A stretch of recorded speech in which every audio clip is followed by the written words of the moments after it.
No programa Santa Inovação de hoje, o tema Inovação Social.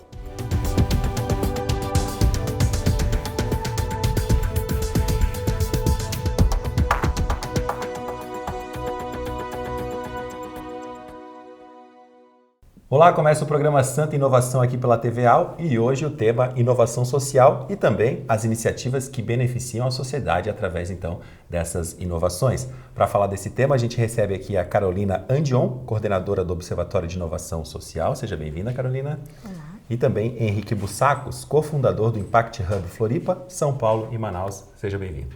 Legal. Bacana. Antes de começar, então, queria fazer aqui um levantamento que foi feito pela Stanford Social Innovation Review, respeitada publicação sobre o tema que diz que inovação social é uma nova solução para um problema social, uma solução mais efetiva, eficiente, sustentável e que gera, então, benefícios para a sociedade como um todo e não para os indivíduos, né? Eu já aproveito para perguntar para ambos, começando aqui com a Carolina, se você acredita que as pessoas já entenderam o que é, então, a inovação social. Então, eu acho que as pessoas, em geral, elas conhecem mais o termo inovação, né? E associam a inovação à tecnologia ou ao desenvolvimento econômico, à questão tecnológica. Mas quando a gente fala de inovação social, a gente está falando de novas combinações, novas soluções para resolver os problemas públicos, né? Resolver um problema socioambiental. Então, é um pouquinho diferente. Que também inclui a tecnologia, mas é muito mais amplo. Sim, exatamente. Pode incluir a tecnologia. Muitas dessas soluções usam a tecnologia, inclusive tecnologias sociais, justamente para promover, né, essas soluções. Henrique, e aí? Já entenderam? Eu concordo com a Carolina. Eu acho que tem muita gente que reconhece mais inovação do que o social e tem muita gente também que faz inovação social na prática, né, se virando ali e não reconhece o conceito, mas vive isso, né? Então acho que tem esses dois públicos aí que eu vejo. Apresenta a maioria aí da população. Você falou em conceito, né? A gente pensa em inovação, principalmente questão de inovação social, né? E pensa em algo novo, né? Algo que surgiu há poucos anos aí. Mas a gente fez uma pesquisa aqui que o termo surgiu lá em 1960. É uma coisa, né, bem lá do passado mesmo. Por que a gente ouve falar mais agora, assim, nesses tempos? Eu acho que ela pegou carona também no todo o setor de inovação, né? Então, assim, essa ideia que a gente precisa redesenhar o modelo econômico, as empresas porque querem crescer mais, às vezes com os mesmos recursos, cada um o setor público porque tem que fazer mais, atender mais gente com menos recursos. Então, assim, todo mundo está pressionado para inovar e eu acho que a gente chegou num ponto que isso está mais forte, essa necessidade está mais aparente. Então, mais gente está se movimentando nessa direção, né? Mas é o que você falou, isso existe desde sempre. As pessoas estão tentando fazer de uma forma melhor, mais efetiva, mais eficaz, resolver problemas socioambientais, resolver problemas da sua comunidade, né? Não é uma coisa que começou ontem. Quanto mais se fala nisso, né, Carolina, mais pessoas se engajam nisso também, né? Isso, com certeza. E é importante ressaltar que o Brasil e a América Latina têm uma tradição em inovação social, né? Na verdade, todos os países que têm problemas públicos, né, históricos, como é o nosso caso, né, a gente se vira nos 30, né? Eu mesmo sou nordestina e a gente vê no Nordeste quanta coisa, né, acontece. A cada vez que eu vou no Nordeste, eu fico realmente assim, impactada com a quantidade de soluções, né, que as pessoas dão a problemas cotidianos que a gente pensaria, puxa vida, né? Não tem solução.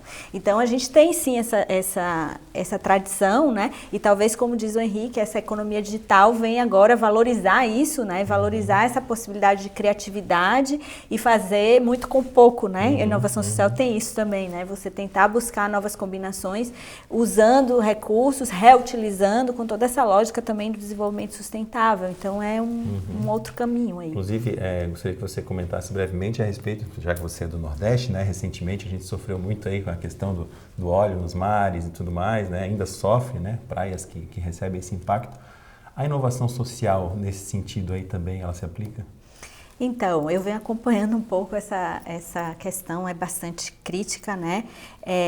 A grande questão, a gente estuda inovação social, eu venho estudando inovação social há alguns anos, né? Desde meu mestrado, e a gente vê assim, a grande questão da inovação social é a gente combinar, né, a criatividade, a inventividade, né, a promoção, né, de iniciativas pelos indivíduos com a institucionalidade, com a política pública, com o apoio também, né, do instituído, porque não dá para simplesmente a gente colocar tudo nas mãos também do voluntariado e da iniciativa, como a gente viu ali no Nordeste, que crianças foram limpar as praias sem EPI, né, sujeitas a todos os produtos químicos ali, que são cancerígenos, inclusive, então, a gente tem que ter esse duplo papel. Então, aqui em Floripa, a gente tem feito, através do Observatório de Inovação Social, um pouco esse trabalho, né, de mostrar essa rede, de mostrar essa riqueza das iniciativas, mas também de articular com o poder público, com as instituições, para que a gente tenha uma estrutura e um apoio também, né, do ponto de vista institucional, porque senão fica um custo muito alto também, né, de risco para essa sociedade civil assumir sozinha, né? É importante o voluntariado participar, mas que tenha um respaldo aí também, né? Sim, com certeza. Bacana. A Carolina falou ali no começo do programa do Santa Inovação que a gente pensa muito em tecnologia, quando fala em inovação e tudo mais. Mas quando realmente a inovação acontece, na sua opinião, voltado para esse lado social? Bom, eu acho que é quando você soluciona um problema, né? Então, assim, na prática, eu acho que um risco de tanto inovação na economia de forma geral, quanto inovação social, é a pessoa se perder no meio, né? Ficar falando, qual que é a metodologia mais incrível, mais criativa, mais diferentona que eu vou implementar versus, puxa, como é que eu soluciono o problema que eu quero solucionar com essa inovação que você está desenvolvendo? Então, eu acho que esse é um ponto bem importante de focar no problema, conhecer o problema. Então, acho que a gente evoluiu muito com metodologias para ir lá para campo, sentar com a pessoa que sofre o problema, entender antes de desenvolver qualquer inovação. E aí, outro ponto importante para, né, o pessoal do Observatório de Inovação Social e acadêmicos e mesmo quem trabalha na área empresarial é olhar para próximo dessa população que está sofrendo o desafio, porque às vezes ali já tem a solução, né? Então não é que você vai trazer de fora, às vezes é reconhecer alguém que encontrou ali uma solução, né? E aí às vezes dá um amparo, como a Carolina falou, como é que você faz uma ponte dessa criatividade ali que está funcionando numa escala muito pequena com uma política pública que pode escalar aquilo e fazer chegar em muito mais gente, né? Entendi. A gente, quando pensa em alguém voltado aí para a questão social, e aí entra na inovação também, a gente pensa em pessoas que pretendem mudar o mundo ou que têm isso dentro de si. Para vocês isso aconteceu dessa forma também? Ou foi algo por acaso que vocês entraram nessa linha da inovação social? Começando pela Carolina. Eu, na verdade, eu fiz minha graduação em administração e na época não tinha administração pública. Foi a época da crise da administração pública. Então, eu fiz administração. Mas desde lá eu venho trabalhando nessa fronteira entre sociedade civil, empresas e governo e essa articulação. Então, isso sempre me interessou muito. E aí, depois, quando eu fui fazer mestrado, enfim, doutorado, e hoje eu sou pesquisadora, eu fui para esse lado e pude estudar em Montreal, no Canadá, que é um lugar de referência, né, de experiências nesse sentido. E lá eu vi um pouco isso, né, que é possível, porque às vezes a gente fica aqui do lado de cá achando sempre assim, não, será que é possível, né, a gente utópico, apostar, né? Nessas novas formas, né, de construção coletiva, para além do governo, para além da empresa lucrativa que a gente conhece. E, de fato, a gente vê, né, que em vários países do mundo isso hoje é uma prática. Então, desde então, eu venho... E aí, assim, eu acho que a gente começa também a se autovalorizar, né? Porque a gente olha muito para fora e não vê. E aí, voltar para cá e ver quanto que temos, né, de coisas interessantes acontecendo e como podemos ser criativos e fazer isso penetrar o instituído. Porque, às vezes, a gente olha para a TV no Jornal Nacional e a gente pensa, não é, né, o que a gente gostaria, né? Então, como é que a gente transforma isso? Eu acho que esse é o grande lance. Como é que a gente faz para sair dessas experimentações muito lindas, maravilhosas que estão acontecendo, mas fazer elas penetrarem também no dia a dia, trazer, né? para a prática, né? Exatamente. E é possível, então, mudar o mundo? E como é que você entrou nessa questão? Então, eu também fiz administração, até fiz administração pública, mas fui desencorajado logo no início a não seguir lá no público, fiz em São Paulo. E aí, quando eu trabalhava com negócios, então trabalhei em banco de investimento, com uma loja, e eu sempre gostei muito de negócio desde pequeno. Assim, meu pai empreendeu, mas também fazia trabalho voluntário, então eu ficava numa mistura aí. E para mim, a oportunidade de começar o Impact Hub e tal foi muito de olhar e falar, puxa, uma chance de integrar as duas coisas, né? Como é que você colocar negócios a serviço do bem comum, negócios para resolver problemas socioambientais. Então, eu pedi demissão da empresa que eu trabalhava na época e fui criar com mais um grupo de jovens que também olhavam para isso foi em 2006. E a gente criou o Impact Hub em São Paulo, tinha um em Londres, e a gente foi apoiando outros Impact Hubs no mundo. E eu acho que o ponto que a Carolina trouxe também para a gente é super forte de valorizar mais o que a gente tem de inovação aqui no Brasil, né? Não só Floripa, mas o Brasil como um todo. Porque às vezes, mesmo quando a gente conta essa história, as pessoas, não, mas o Brasil estava logo no começo, né? Não é o que o pessoal está acostumado. Sim. Vocês não são um franqueado aqui que copiou de algum lugar. Então, assim, a gente tem muita coisa rica e eu acho que uma vantagem de trabalhar com isso, um privilégio, é que muitas vezes, de fato, você está olhando uma realidade na TV ou por outros canais e você fala, puxa, que desastre, né? Olha como é que está o mundo. E quem trabalha com isso, eu fico vendo os membros do Hub chegarem, cada vez mais gente criativa, criando solução para um monte de coisa. Então, tem muita coisa boa acontecendo e eu acho que tem que abrir a janelinha para isso, né? Ou começar a olhar isso. Eu acho que esse é o primeiro passo até, para até você se encorajar a se mover, né? Quando você não olhar para isso e ver só aqueles desastres, não tem muito o que fazer a respeito. São problemas tão grandes que você fica perdido. Legal. A ONU, ela já vem há alguns anos aí, ela vem buscando, né, dar um direcionamento nesse sentido, né? Teve a questão de 2008, agora 2015 também, até com os 17 objetivos aí para o desenvolvimento sustentável, né? As ODS, as famosas ODS. E como é que vocês pensam que ela auxilia, através desses objetivos, nessa questão da inovação social? Eu acho que os ODS são um rumo, né, muito importante, né, para todo mundo que trabalha nessa área, porque você cria um vocabulário único, você cria um olhar também, né, um direcionamento, mas claro que também os ODS têm que ser adaptados, né, a cada realidade, porque a sustentabilidade aqui em Floripa é diferente agora então, né, lá em Salvador, por exemplo. Então é importante contextualizar isso e olhar um pouco também quais as dinâmicas em cada território, né? Então, assim, até pegando a fala do Henrique, assim, das janelas, né? Eu vejo o observatório como uma grande janela, né? Da gente justamente abrir os olhos para ver isso, né? No caso da nossa plataforma, vocês podem acessar lá, é www.observafloripa.com.br. Hoje a gente tem mais de 500 iniciativas já cadastradas, né? Entre iniciativas que promovem inovação social e atores que dão suporte, e a gente vê assim que cada uma delas está contribuindo para os objetivos, então a gente consegue ver claramente, né, qual o problema público que essas iniciativas estão atuando, com quem elas interagem e que tipo de ação ela faz em relação àquele objetivo. Então isso dá uma clareza, isso para a gente, né, de que as coisas estão se movendo, porque às vezes dá um desânimo, uma paralisia. Mas se a gente olha para essa realidade, a gente vê como as coisas estão se movendo e num ritmo rápido, né? E quanta coisa tem no sentido de atingir esses objetivos. Então a gente espera que, de fato, é uma gotinha no oceano, mas vai fazer diferença, com certeza. E até porque a ODS, ela não é algo local, ela é algo de objetivo global, né?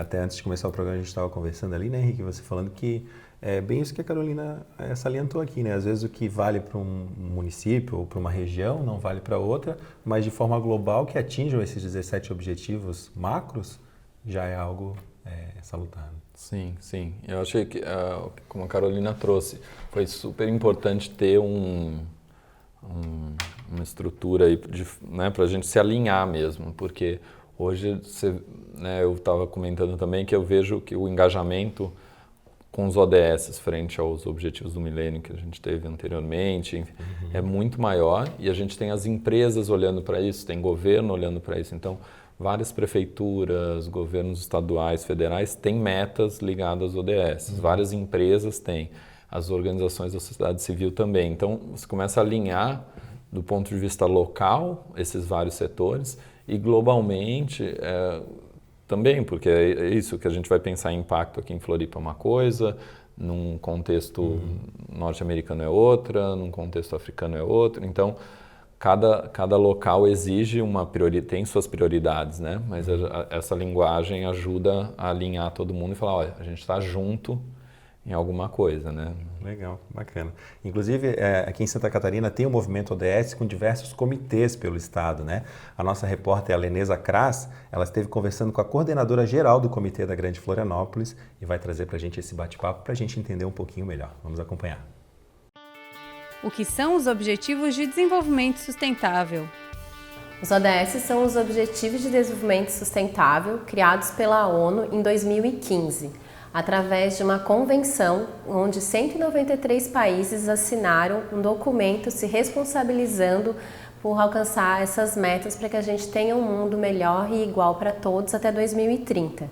São 17 objetivos onde eles englobam as 4 dimensões do desenvolvimento sustentável. A gente tem dimensão social, financeira e a gente tem também a dimensão ambiental. E eles vão englobar desde a gente erradicar a pobreza, saúde, cuidar do meio ambiente, a gente ter cidades melhores e sustentáveis para todos, igualdade de gênero, né? Tem uma série de objetivos que se a gente alcançar até 2030, a gente vai ter realmente um mundo, um país e uma cidade melhor para todos. Como alcançar os objetivos na prática? É importante que as empresas, organizações, as instituições, elas comecem a olhar para suas ações, olhar para sua área de atuação, né? E o que elas estão fazendo realmente para o mundo, o que elas estão fazendo para o seu entorno, né? E tentando adequar as suas atividades a essas metas, né?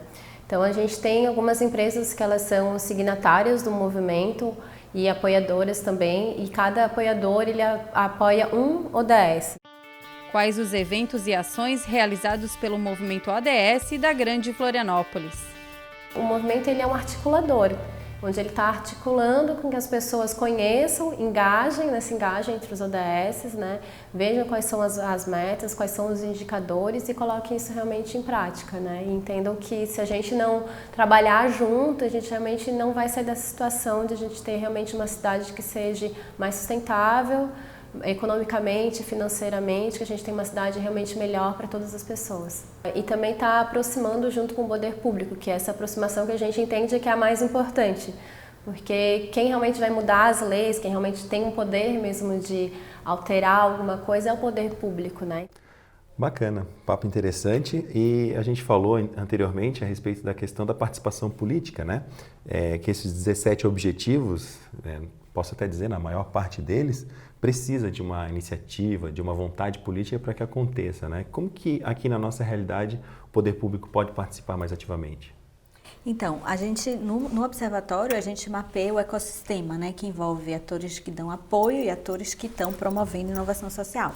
O que a gente observou nessa cartografia é que, efetivamente, o lugar ainda do governo é pequeno, por incrível que pareça. Grande parte das iniciativas, tanto do ponto de vista de formação, como até de financiamento, articulação, incubação, toda essa parte, é muito mais dos próprios atores que se organizam e criam essas estruturas, exatamente, e muito ligada à iniciativa privada, sem dúvida, e aí todo esse movimento da inovação, e menos do governo. Então, a gente percebe que o papel do governo, tanto do ponto de vista do suporte, quanto do ponto de vista da própria inovação social, então, olhando para as iniciativas dentro, digamos, dos 3 níveis de governo aqui na cidade, a gente ainda tem pouca coisa.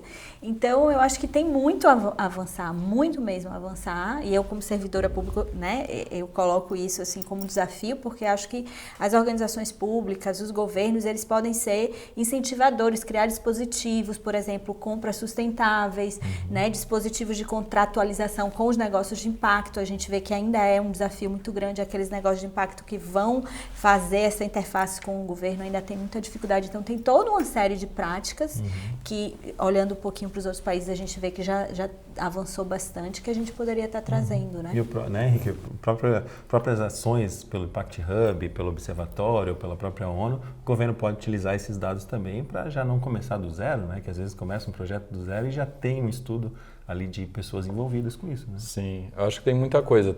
Acho que até o mais fácil é começar por... a gente tem muita inovação que resolve problemas do governo, né? Então, para dar um exemplo aqui de Floripa, tem a EP Health, que participou de um programa global do Impact Hub agora e foi uma das finalistas. Eles basicamente duplicam a produtividade do agente do SUS na ponta. Então, eles trazem tecnologia para esse agente, em vez dele ir lá para casa para passar a fichinha, etc., ele faz tudo isso online com o aplicativo. Então, imagina o impacto que tem duplicar a produtividade do agente de ponta do SUS, né, que é um programa gigantesco, com todos os desafios que tem, mas é um programa, né, mundialmente reconhecido. Então, eu acho que um primeiro passo é olhar isso, que inovações que tem aí que vão me ajudar a fazer mais e melhor que eu estou fazendo como governo. Um outro é, ao olhar os problemas, aí pensando muito no nível local, né, prefeitura, que você vai olhar os problemas locais, os desafios, etc., o que já tem de solução surgindo, né? Conversar no observatório e ver lá, olha, quero endereçar isso, o que já tem? E aí como o poder público pode ajudar a dar escala, porque como a Carolina falou, eu falei, buscar essa escala quase sempre vai envolver poder público, né? Dificilmente a iniciativa privada e a organização da sociedade civil sozinhas vão conseguir dar a escala que precisa. Tem que ser parceria mesmo, né? Bacana.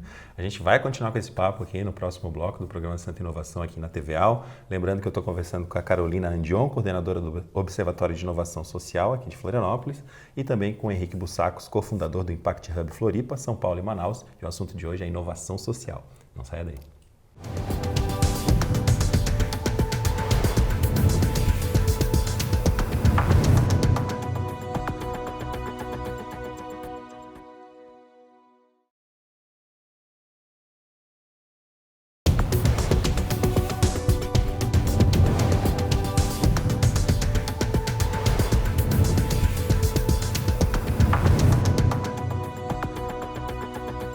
Voltamos com o programa Santa Inovação, hoje falando então aí dessas iniciativas de inovação social, principalmente em Florianópolis e aqui no estado, e também, né, os impactos globais, né, dessas iniciativas. Para conversar sobre esse tema, a gente está recebendo a Carolina Andion, que é coordenadora do Observatório de Inovação Social e também professora lá da UDESC ESAG, e Henrique Bussacos, cofundador do Impact Hub Floripa, São Paulo e Manaus. Falando dessa questão global, já que eu abri falando da questão global, né? Existem acordos, parcerias entre nações, entre países que também facilitam para essa questão aí da meta para 2030, não? Dos ODS? Das ODS? Então, esse movimento, ele envolve uma série de países, né? E claro, existem os acordos, né, que vão viabilizar isso, mas depende muito também dos processos de engajamento, né, desses atores, porque é um movimento voluntário, né? Não há uma imposição, né, em termos de colocação desses objetivos. Então, depende muito do grau de adesão, por isso que há todo um esforço aqui no Brasil, no caso, no estado de Santa Catarina, e depois para chegar na cidade e os próprios atores, né, se mobilizarem. Então, é um grande movimento de mobilização voluntária. Acordos não entre países? Não que eu saiba, não sei se o Henrique... Eu imagino que eles sejam usados muitas vezes como referência, né, dentro de um acordo. Então, não é que o acordo para atingir o ODS até tal, mas ele cria uma referência do que é importante para o planeta, né? Esses 17 ODS têm essa ambição e ele foi feito teve muita consulta popular, então o processo foi bem democrático, perto do que é possível fazer nessa escala global, né? Então acho que ele tem um reconhecimento e uma validação assim com a população em geral. Mas agora depende dessa mobilização, dessa busca conjunta. É algo mais de formiguinha mesmo ali, passo a passo, né? E como é que essas iniciativas positivas de países de primeiro mundo ou não, né? Existem países também de terceiro mundo aí que têm iniciativas positivas, a gente pode pegar e utilizar para a nossa realidade? Então, acho que o que a gente comentou no início vale, né? Acho que os países que têm mais desafios, normalmente são os que têm mais referências. Então, tem uma parte tecnológica, principalmente ambiental, se a gente olhar os ODS mais ambientais, que aí sim ele bebe mais dessas tecnologias de energia limpa, de acesso à água. Então, muitas vezes a gente vai pegar uma tecnologia da Alemanha e vai trazer para cá e adaptar para a implementação. Mas muitos dos ODS, redução da pobreza, etc., o Brasil, por exemplo, foi um caso estudado no mundo inteiro com relação a como a gente conseguiu crescer economicamente e reduzir pobreza durante um período relativamente longo na nossa história. Isso não é comum, quase nenhum país conseguiu fazer isso. Normalmente ou você cresce e aumenta a desigualdade, às vezes até aumenta a pobreza, ou você tá mais estável e vai conseguindo mexer nos outros indicadores. Então, tem essa cooperação sul-sul também, que eu acho bem importante, como que a gente aprende com outros países em desenvolvimento. Tem que aprender conosco mesmo, né? Porque a questão fome está voltando, né, para o Brasil, né? Então, a gente virou case, como você falou, e agora a gente tem que aprender com o passado, de repente. Sim, Felipe, isso que você traz é bem importante, não só a questão fome, como a desigualdade, né? Saíram os dados agora do IBGE que mostram que a nossa desigualdade está aumentando. A gente tinha uma curva justamente de diminuição disso e agora está aumentando, então eu acho que não se coloca nesse cenário a importância mesmo de discutir inovação social, né? Eu falo muito com meus alunos de que adianta a gente ter, né, tanta inovação tecnológica como temos hoje, né, um crescimento econômico do ponto de vista da riqueza gerada, né, a gente nunca gerou tanta riqueza, mas a gente nunca produziu tanta desigualdade. Então a questão é essa, como é que a gente coloca todo esse know-how e esse conhecimento que a gente criou, né, a favor de resolução dos problemas sociais. Então, é uma questão que está muito ligada à construção de conhecimento mesmo, a ciência, a aplicação da ciência, da tecnologia a favor, né, de diminuição dessas desigualdades. Porque, assim, eu vejo que hoje essa é a grande questão, não só do Brasil, mas de todas as democracias modernas, né? A gente está vendo o Chile aí vivendo essa crise, a Europa com o Brexit, enfim, Barcelona, né, com a Catalunha. Então, são grandes movimentos que mostram que as democracias estão em xeque por conta da desigualdade que foi produzida. Então é preciso que a gente olhe para isso, repense os nossos sistemas produtivos, porque senão a gente vai caminhar para um movimento assim muito difícil, né, do ponto de vista da civilização, eu acho. Cada vez mais a questão da inovação social fica em voga, né, porque não tem como, né, não pensar ações, atitudes, projetos que pensem nisso, né? Sim, e principalmente essas que reconhecem, envolvem a população de base. Eu acho que um desafio grande que tem também em inovação social, como em outros campos, é às vezes a gente ficar muito preso a lideranças. Então tem até uma bibliografia interessante para citar que se chama Winners Take All. Então os ganhadores ficam com tudo e que questiona o próprio modelo de desenvolvimento social que a gente vê quando tem um Bill Gates, que foi um empresário de sucesso, reuniu uma fortuna, mas hoje ele tem uma influência sobre o que vai ser cuidado ou não no planeta enorme através da sua fundação. Então, acho que a inovação social ela pode acontecer dos dois caminhos. Vai ter, né, inovação que vem de cima e que vem de baixo. Mas acho que um cuidado importante é essas que vêm de baixo, que vêm da base, que as pessoas estão lá criando suas pequenas inovações. E como é que a gente dá aquele empurrãozinho para aquilo lá ganhar uma escala e ajudar a resolver o problema de muita gente de várias maneiras, muito mais barato, às vezes, do que uma inovação que vem de cima, que é uma inovação tecnológica, complexa. Que precisa mais investimento. Exatamente. Bacana. A gente até já falou rapidamente a respeito disso, da questão da particularidade de cada região, né, do município ou do país, enfim. Falando da nossa realidade aqui, Florianópolis e Joinville já são conhecidas pela questão tecnológica, né? Florianópolis, inclusive, com o título de Vale do Silício Brasileiro, né? Joinville também desponta, né, nessa questão. Mas parece que no sul do estado, Tubarão vem se destacando pela questão de inovação na área da saúde, porque é o que conta mais lá na região, né, que é mais falado e tudo mais.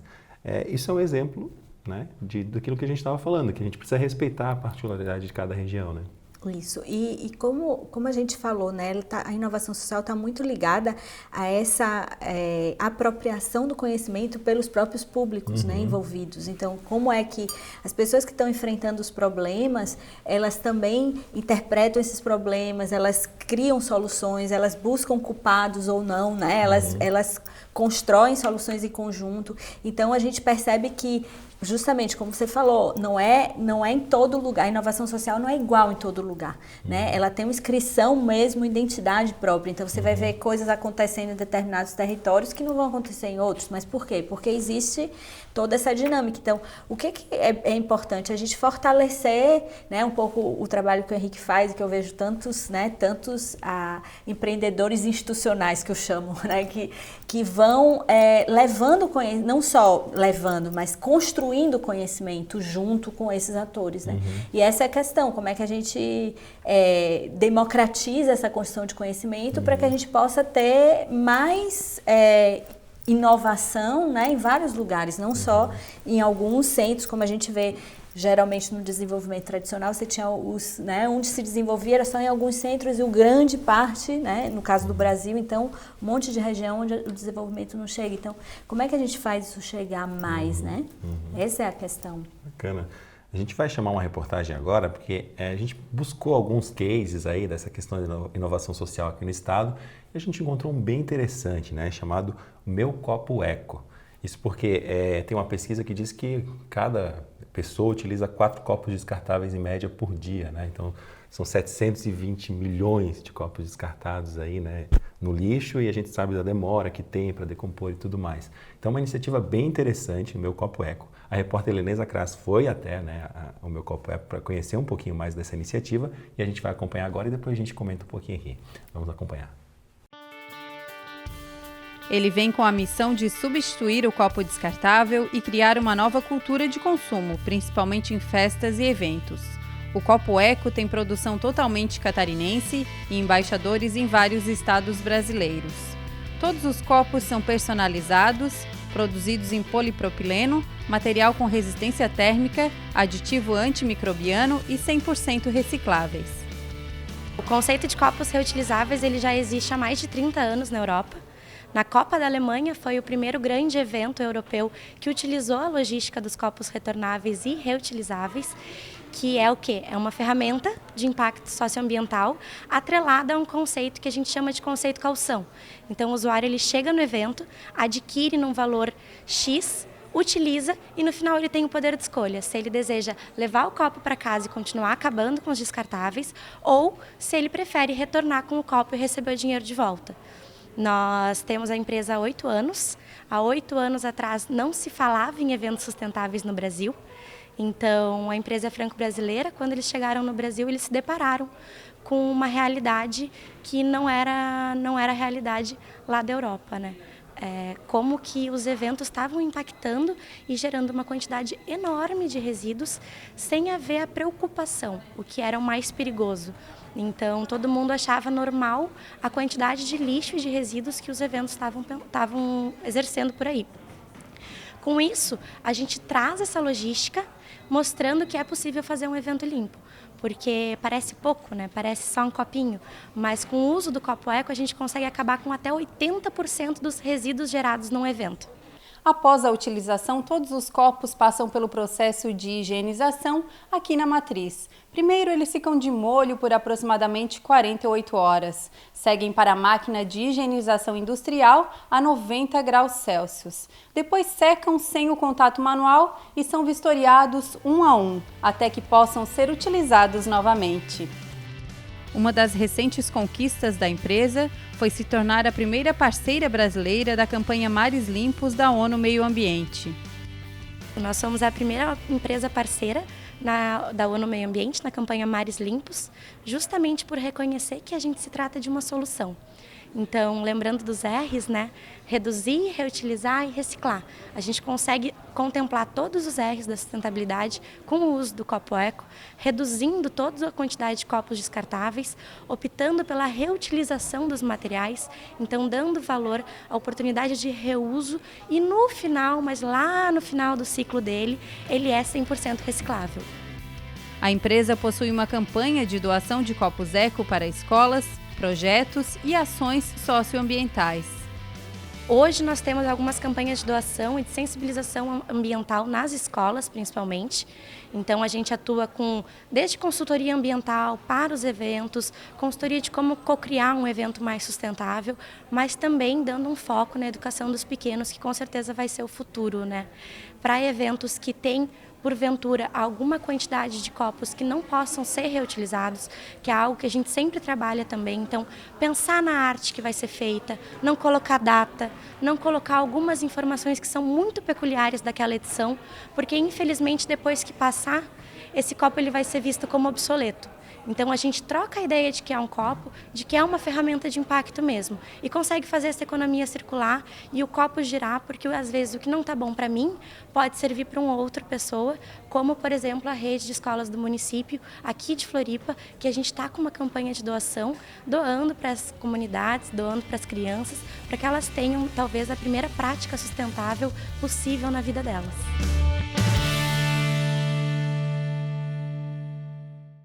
Muito bacana a iniciativa, e até eu falei antes de chamando ali a matéria, né, que a gente utiliza em média ali, né, o brasileiro, 4 copos por dia, né, e a gente fica, incrível que pareça, utilizando esse copo aí em média no máximo 20 minutos, muito pouco para o tempo que ele vai demorar para se decompor, cerca de 400 anos.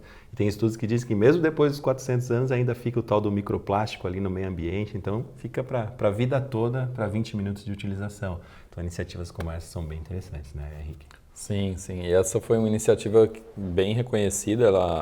O Meu Copo Eco foi selecionado nesse programa do Impact Hub em parceria com a ONU, que chama Accelerate 2030, que é justamente para impulsionar esses negócios de impacto que estão ajudando o mundo a chegar nos ODS. E a gente destacou um número que é impressionante, de 9 bilhões de copos plásticos que eles evitaram a utilização. E, além disso, a provocação que cria, porque quem está acostumado com o copo plástico, ao usar um copo, né, plástico reutilizável, ele começa a pensar e refletir sobre suas ações. Então, várias dessas iniciativas, né, essas inovações sociais que são criadas, elas têm um impacto direto ali que você mensura, mas ela tem esse impacto também na reflexão da pessoa, que vai mudar ações sociais. Então, todo esse trabalho de reeducação ambiental, de trabalhos sociais voluntários, tem um monte de benefícios que às vezes a gente não consegue nem enxergar num primeiro momento. São iniciativas que não só a iniciativa privada, o poder público também pode adotar nas repartições, como chamam assim, né?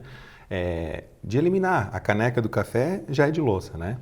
Tirar o plástico. E agora ali, como exemplo do Meu Copo Eco, tirar o copo descartável para água também, ou para outras bebidas, e colocar, e a iniciativa privada também pode utilizar isso como um discurso ecológico com seus colaboradores também, né, Carolina? Sim, eu acho que é um movimento, né? A gente já vê agora, a UDESC mesmo já implantou o UDESC Lixo Zero, o governo do estado já implementou o governo sem papel, né? A gente já está vivendo isso, hoje a gente não tem mais, a gente não utiliza mais processo físico, é tudo via sistema.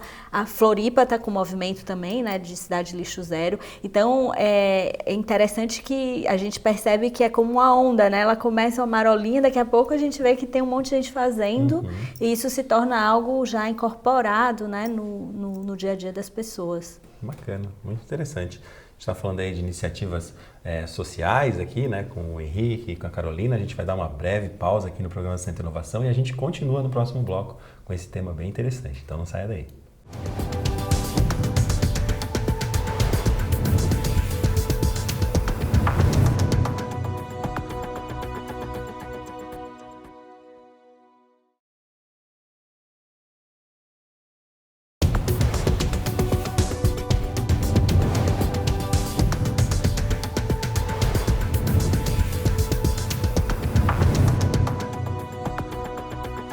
Voltamos com o terceiro e último bloco do programa Santa Inovação aqui na TVA, hoje falando sobre inovação social e também as iniciativas que beneficiam principalmente a sociedade, não o indivíduo, né? A gente está recebendo a Carolina Andion, que é coordenadora do Observatório de Inovação Social, lá da ESAG UDESC, que é professora também, né? O Henrique Bussacos, que é cofundador do Impact Hub Floripa, também São Paulo e Manaus. A gente volta agora então a falar dessa questão aí social, né, da inovação. E inclusive, Henrique, pela primeira vez no Hemisfério Sul, recentemente foi feito o Festival Global de Inovação Social, né, que foi um marco aí muito interessante, né? Isso, em 2019 a gente ficou bem feliz de ser os anfitriões aí desse encontro global do Impact Hub. O Impact Hub está presente em mais de 50 países, em 100 cidades no mundo. E foi a primeira vez que a gente teve um encontro no Hemisfério Sul aqui em Floripa. Então eu acho que esse festival veio só consolidar um movimento que envolve ICOM, Social Good Brasil e várias outras organizações que vêm promovendo eventos nacionais e internacionais para falar de inovação social aqui em Floripa. O Social Good Brasil é um anual que acontece todo ano aqui em Floripa. O festival do Impact Hub ele acontece todo ano, mas é cada vez numa cidade no mundo. Então ele vai mudando de sede. Legal, bacana. Carolina, qual que é a diferença aí de startups, né? A gente fala muito em questão de inovação quando fala em tecnologia, fala em startups, incubadoras e tudo mais, que geralmente recebem investimentos ou de empresários ou de grupo de empresários, né? De quem trabalha através do Observatório Social lá de Inovação Social. que às vezes é uma iniciativa pequena, local, e que recebe aí aquele bem pegar pela mão mesmo e caminhar junto, né? Existe essa diferenciação? Na verdade, assim, quando a gente fala em iniciativas de inovação social, a gente tem um espectro amplo, assim. A gente pode envolver tanto associações comunitárias, fundações também, né? Que vêm de um patrimônio, né? A gente pode ter, sim, startups, empresas que têm missão social, no caso. Não se exclui. Existem iniciativas que vão nessa linha. A gente tem também coletivos informais, então tem muitos movimentos que não, por exemplo, o Banco do Tempo de Florianópolis ou o Armário Coletivo, né? São movimentos, assim, não tem uma instituição, não tem uma organização. Exatamente. Tem plataformas, então, Dislexia é uma plataforma que visa trabalhar a questão da dislexia, o Domlexia, né? Que visa trabalhar. Foi assunto aqui do Santa Inovação. Então a gente tem vários formatos, né? E eu acho que o interessante é isso, justamente porque a inovação social ela inova também nas formas de organizar.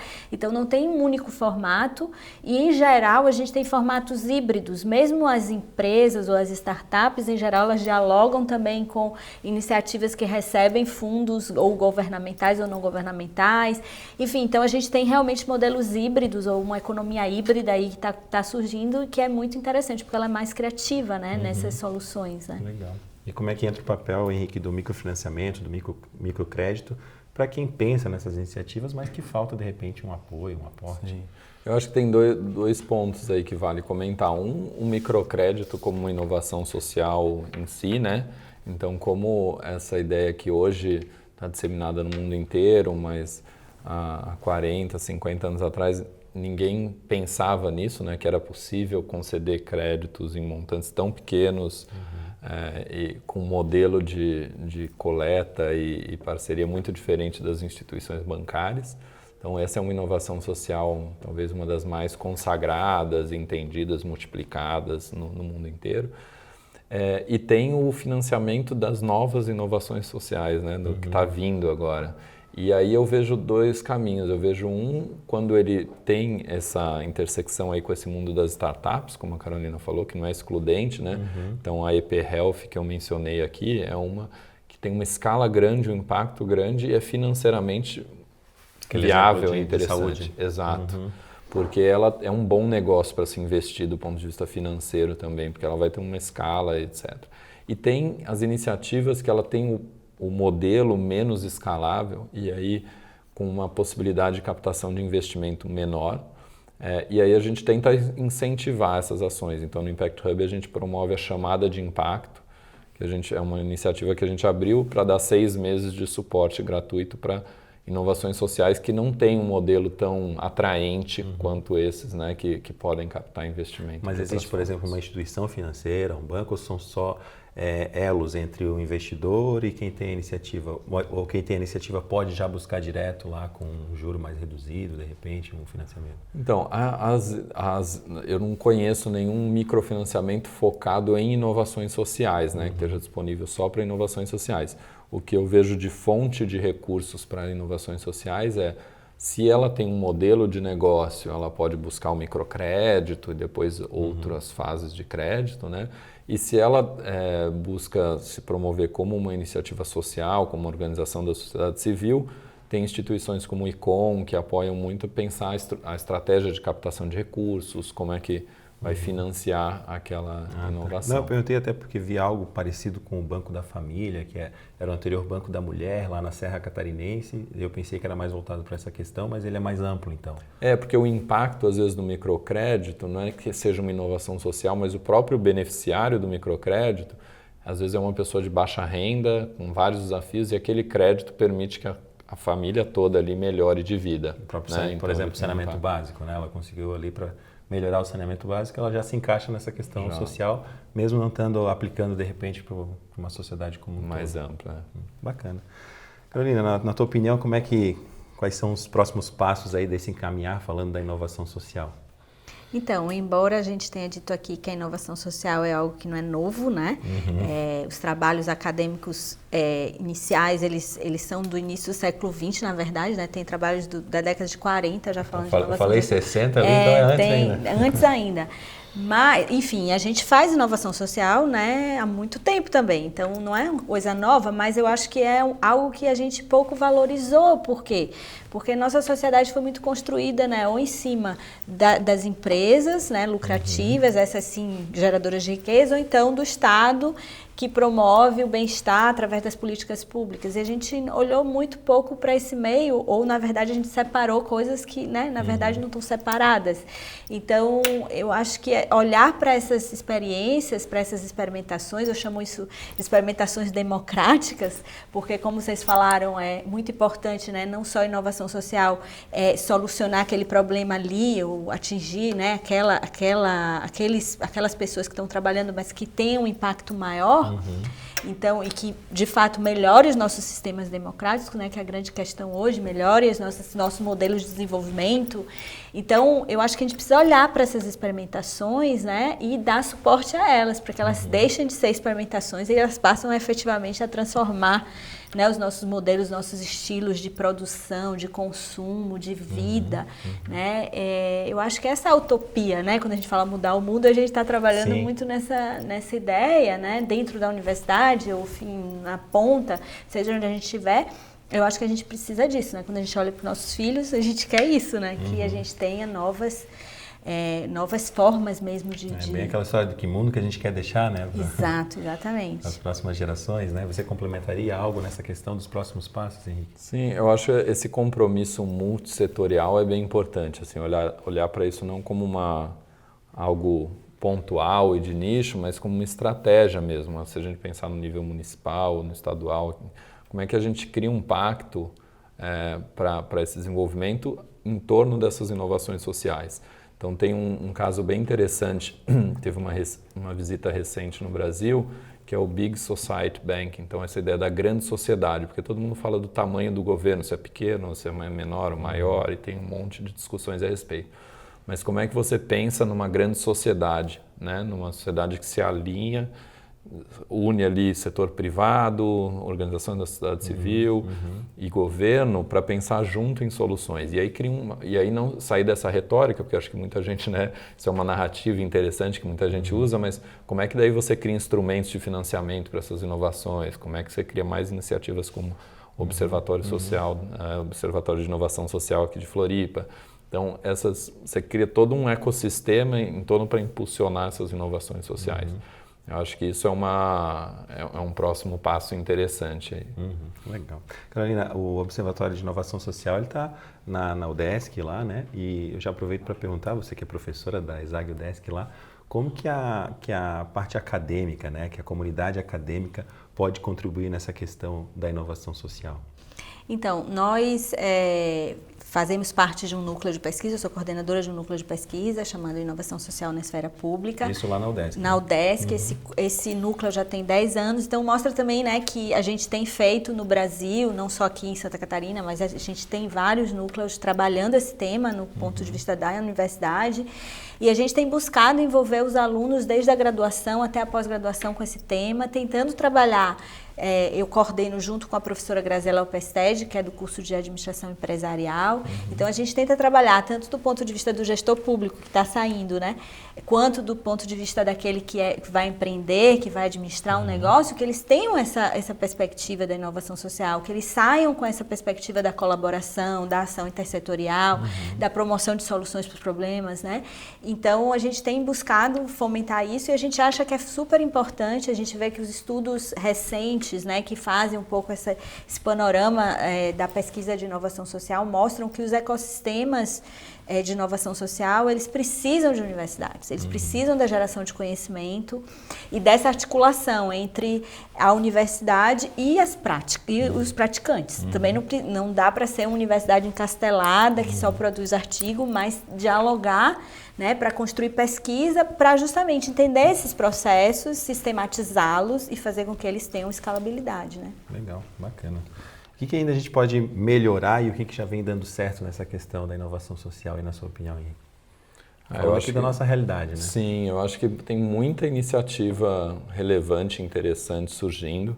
Acho que a gente deu um grande passo com algumas iniciativas, né? O Observatório, o ICOM que eu mencionei aqui, o Social Good Brasil, o próprio Impact Hub. Acho que tem várias iniciativas aí que vão construindo o ecossistema, que os alunos que vão passando ali pela UDESC vão começando a aprender. Então você vai aumentando o número de pessoas que está interessada no tema, atento ao tema. Então acho que isso a gente já deu vários passos e acho que um trabalho grande agora é de deixar isso chegar em mais gente. Então acho que um programa como esse ajuda muito. Como é que essa temática chega em muita gente que às vezes está fazendo inovação social, nem sabe que está fazendo, né? E que pode levar isso para outros campos, pode buscar uma forma de multiplicar essa ação local que eles estão fazendo. Né? Para quem está nos assistindo agora aqui pela TVAL e quiser saber um pouco mais de Impact Hub, onde que pode buscar mais informações? O Impact Hub, a gente tem um site impacthub.net, então esse é um caminho para acessar, e a gente tem 4 sedes aqui na Grande Florianópolis. Então tem uma na CAT, ali na SC 401, tem no sul da ilha, no Rio Tavares, tem na Beira-Mar e uma na Pedra Branca, em Palhoça. Legal. Então dá para sentir lá. E é interessante nesses lugares que você vai conversar com gente que está fazendo, né? Mais do que pesquisar. ImpactHub.net. Exato. Legal. E do Observatório de Inovação Social, onde que conseguimos mais informações? Quem quiser conhecer melhor pode entrar na nossa plataforma www.observafloripa.com.br. Lá vocês vão poder conhecer todo esse ecossistema formado por mais de 500 instituições que dão apoio à inovação social ou que atuam na ponta resolvendo problemas públicos na cidade. Já vou pedir para ambos aí, pensando nas considerações finais, a gente já está indo para a reta final do programa, de repente fazer uma pincelada de tudo que a gente comentou, o que a gente tem pelo futuro aí na questão de inovação social também. E já aproveitar que passou o contato do Impact Hub, passou o contato aqui do Inovação Social, do Observatório, pedir para você que nos assiste também, se desejar participar do programa Santa Inovação com sugestões de pauta, você tem o endereço aqui embaixo também, nesse e-mail você manda a sua sugestão de pauta e quem sabe o seu assunto será tema aí do próximo programa aqui na TVAL também, tá certo? Henrique, suas considerações finais aí então nesse tão importante tema de inovação social. Eu acho que ia deixar esse convite, né, para todo mundo que quer se engajar. Eu acho que Floripa tem vários meios para isso, então hoje já não faltam caminhos possíveis, eu acho que seja como acadêmico, seja como empreendedor, seja de dentro do governo, dentro de uma empresa. Eu acho que o local que você está não te limita a explorar a inovação social. E problemas socioambientais a gente tem bastante para resolver. Então não precisa ser, né? Acho que é sair na rua e aquilo que mexe com você e que te provoca, que você fala, puxa, quero resolver, se colocar numa posição de protagonista para solucionar isso, né? Do teu lugar, das articulações que você pode fazer. E eu acho que fica também a questão da participação de todos, né, Henrique? Que a gente pensa, eu falei ali em um determinado momento da política, né, da vontade política, ter um pouquinho mais de engajamento ali, mas como você mesmo falou, o micro também faz parte de toda essa engrenagem aí, né? Exatamente, não dá para terceirizar, né? A gente tem que resolver nós mesmos. Legal. Carolina, então, suas considerações finais a respeito do tema de hoje? Então, eu acho que o grande desafio é a gente pensar que inovação não é coisa só do cientista de laboratório, né? Nem do grande empreendedor que tem um monte de dinheiro, e que essa inovação aí, se ela não tiver efeitos sobre os problemas que a gente enfrenta, né? Ela pouco tem utilidade. Então, a grande questão é como é que a gente populariza isso, né? A questão da inovação social não é só para as comunidades, não é só para, né? Geralmente a gente tem o social atrelado das mulheres também, né? A gente tem que levar, eu acho que a conversa da inovação social para todos os cantos, ainda mais num país como o Brasil, né? Que nós temos desafios muito grandes a enfrentar. Então, eu acho que essa é o grande desafio. Eu espero fico muito feliz, né, de um programa como esse, de vocês terem feito o convite. Certamente vou utilizá-lo também com os meus alunos. Mas essa é a ideia da gente levar essa mensagem para o máximo, né, de espaço que a gente possa. Esperamos ter contribuído, nem que seja um pouquinho então aí para essa questão. A gente encerra por aqui então o programa Santa Inovação, né? Um tema bastante interessante. Hoje a gente falou sobre inovação social, recebeu aqui a Carolina Andion, que é lá da ESAG UDESC, e também o Henrique Bussacos, que é do Impact Hub. Muito obrigado pela presença de ambos. E obrigado a você que nos assistiu até aqui. E a gente volta em breve com mais um programa Santa Inovação aqui na TVAL. Até breve.